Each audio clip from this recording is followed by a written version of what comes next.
I don't know where they laid him. I don't want to know. If I see the grave and read his name there, then I will have to admit that he is gone. I am not ready to do that. There are still too many things unsaid between us. I'm not finished learning all he had to teach me, and I won't accept his passing. In that first course with him, I judged him deranged.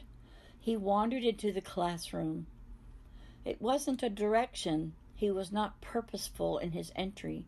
He just ambled absent-mindedly with his forehead angled slightly toward the ceiling as if he was counting the tiles. He clutched his thick literature textbook firmly in his left hand and held the volume close to his side. When he reached the table at the front of the classroom, he latched his gaze on the portable lectern standing on the table. He kept his eyes on it as he walked around the table.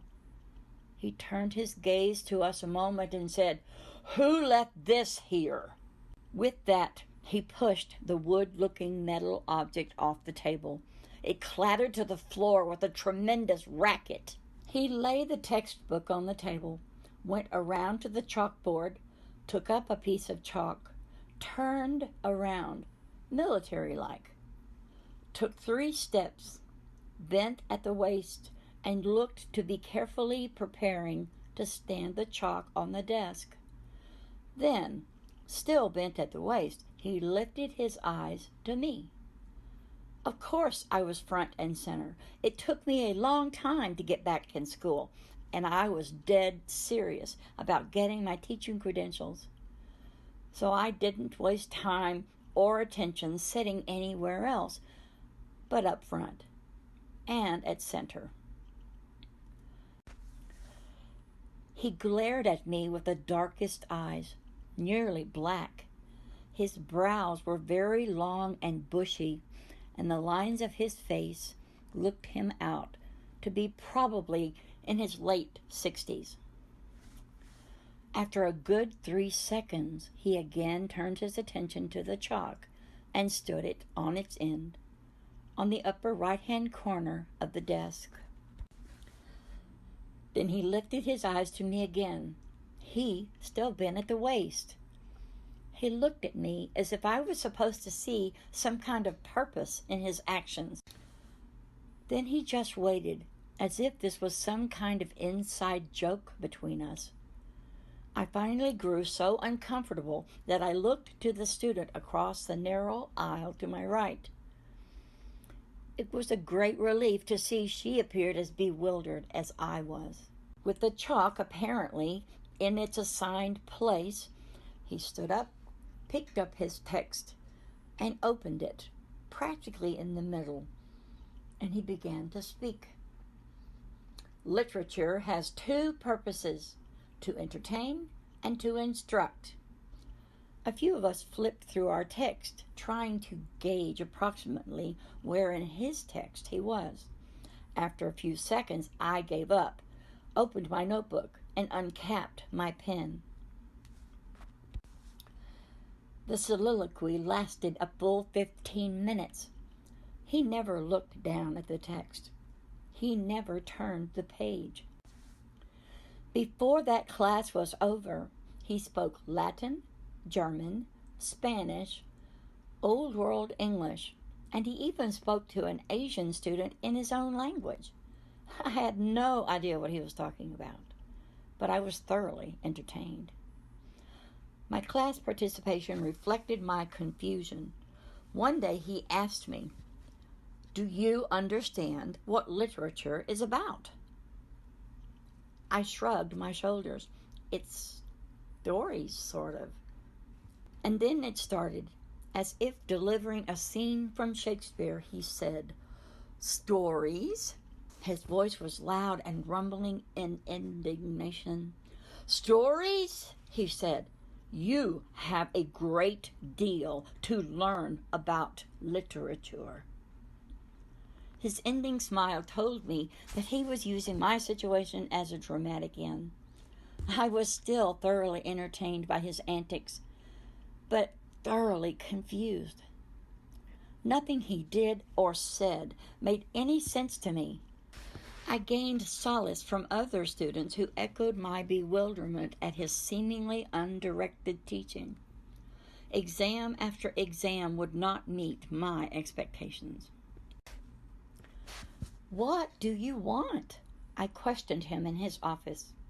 He sat with his dark-shoed feet propped up on his desk. Books and papers littered the room. "What do you think?" he answered. "What do I think?" I wanted to shout it back at him, but instead I shook my head with yet another cryptic question to my question. "What do I think? How am I supposed to know what to think? I'm the student, you're the teacher, so tell me." "No." His word was kind but firm. "I will not tell you what to think." And that was the end of the consultation.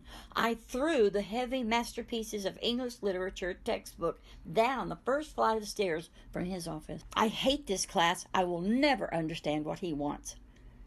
My angry inward shouting quieted as I looked down the stairs at the limp book. Each step down to it was heavy. I breathed out a defeated sigh as I picked up the book. I sat on the stairs and opened it across my lap. The back of my hand wiped away one stubborn, angry tear. Then in the margin, I had written his words. "Literature has two purposes, to entertain and to instruct." I flipped through the introductory material again. I did not remember the entertain and instruct section. It was not there. I went to the library and tried to find it. It was not there either. But something else was. An Oxford Companion to Literature. I opened it and scanned the information on the author and story we were studying. My pen jotted down a few notes. Well, I may not be able to speak to the topic in the margin, but at least now I have something to contribute to the class discussion. I thought about and read over my notes. He set his eyes on me, and he listened to every word I said. Silence hung in my ears as I looked up from my notes. His heavy-lidded eyes closed. He leaned back in his chair, and he said, "So?" His voice dropped to a dramatic pause. Then he began up the scale with the rest of the question. "What do you think?" He didn't move or open his eyes, as if something important teetered on that moment. So I thought for a second. Then I said, "Well, according to this author, the character is acting out of inward will. But I don't think so." When I finished my statement, he opened his eyes and a smile spread across his face the way smiles did with him. He breathed out a sigh as if something very important just happened. And his eyes were twinkly when he opened them. "Good," he said. Then he went on to the next student. "What?" I wondered. Was I right? What had I done? I didn't know, but whatever it was, I wanted to do it again. Each day as he dismissed class, the distance between the classroom and the library disappeared. I lived in the stacks of books, searching anthology after anthology, cliff notes, literary criticisms, and different modern-day English translations of the Old English text we studied. I researched some new idea that had sprung up spontaneously from the literature. I read about the writers, the times in which they lived, the conclusions or inspirations that came from their reading. Each form of literature somehow connected to the last, weaving a canopy of human literary thought through all history. The day stretched out before me, and soon I was sitting in the 6th class under his tutelage. I quickly began an informal essay based on what Dr. Hutmacher called the sudden shift of sensibilities. This shift occurred during the Romantic era, which developed out of the Enlightenment's search for pure reason. I used this idea to support the use of supernatural character in Lord Byron's dramatic poem, Manfred. I took the paper to him, insisting he read it immediately. He feigned fatigue and groaned, "Oh, you bother me so." Then he said that with his beautiful grin. Then he quirked up a smile with one side of his mouth and pulled down his glasses to read. He smiled, pretended to frown, and then interjected a few, there, and there. Support this more, clean this up, and resubmit, he said, looking over the tops of his glasses. Is it all right? I asked. I always worried, and he knew it. He smiled. It's good. Very good. As he handed it back to me, I noticed his hands were growing more yellow every day, but I did not say anything about it. Each class period, he moved more slowly to his chair. Would you come to my office after class? He spoke to me in a quiet, fatigued voice. Yes, sir, I answered. Then he opened his text, and something moved within him. The power of the literature and his love of it lifted him to his feet. He delivered another magnificent oration. But the energy faded quickly, and he made a languid move to his office chair. He handed me a few dollars. Would you see if you could find some crackers and something mild to drink? He said. I'm feeling quite sick. Never had his hands looked so old. Never had I seen the trembling that his hands were doing at that moment. I'd be glad to, I told him. It was only a short mile to my house from school, so I rushed home, made 3 pieces of dry toast and a thermos of weak tea. I took sugar, just in case, and 2 porcelain cups and saucers. After that, many days I took toast, sandwiches, or fresh fruit and tea to his office, and we sat and talked. They're going to do surgery next week, he said. Well, I'm confident you will come through with flying colors, I said. He shook his head. I don't know this time. I am worried. It was the first time I heard him use those words. He faced heart disease, kidney failure, and cancer bravely, never allowing it to take away his confidence of winning over the diseases that hammered away at his physical body. Besides, I tried to change the mood, you have to teach until I graduate, and you are going to teach my master's classes, remember? He turned up every corner of his face, and in his delicious, warm, low voice, he said, Ah, yes, I do remember. He lay back in his chair and closed his eyes. He sat quietly for a minute or so. I looked around the office. Every wall, every bookshelf was displayed with books and objects his students had given him. You are a fine student, he said. I wondered how many lives he had changed as he had changed mine with those words. Then stillness came over the dark little office as he spoke. I want you to listen to me for a moment, he said.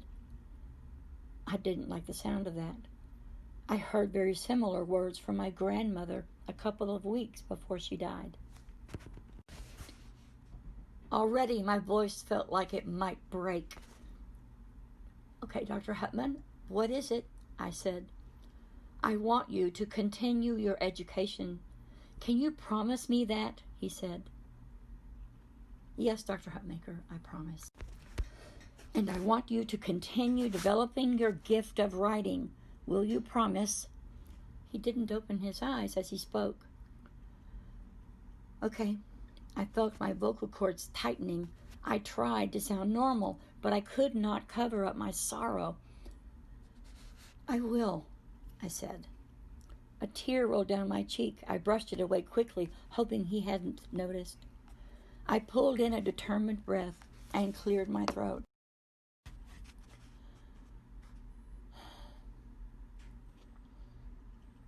"Dr. Hutmacher," I started, but suddenly I thought about what I wanted to say, and I knew I had no right to say it.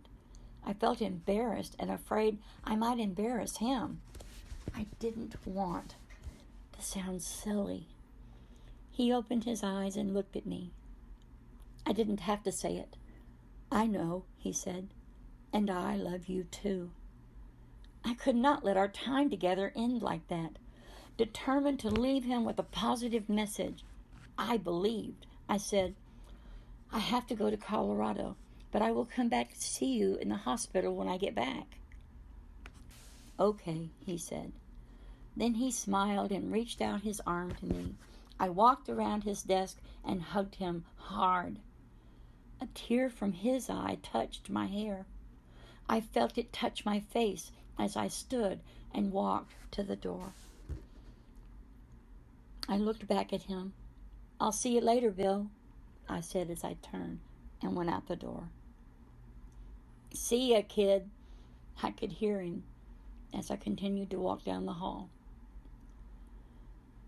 The message light was blinking on the answering machine when I got home. My 15-year-old son had put my mail and messages on the kitchen counter. I was surprised to see how many had piled up in 3 days. My 18-year-old daughter walked in.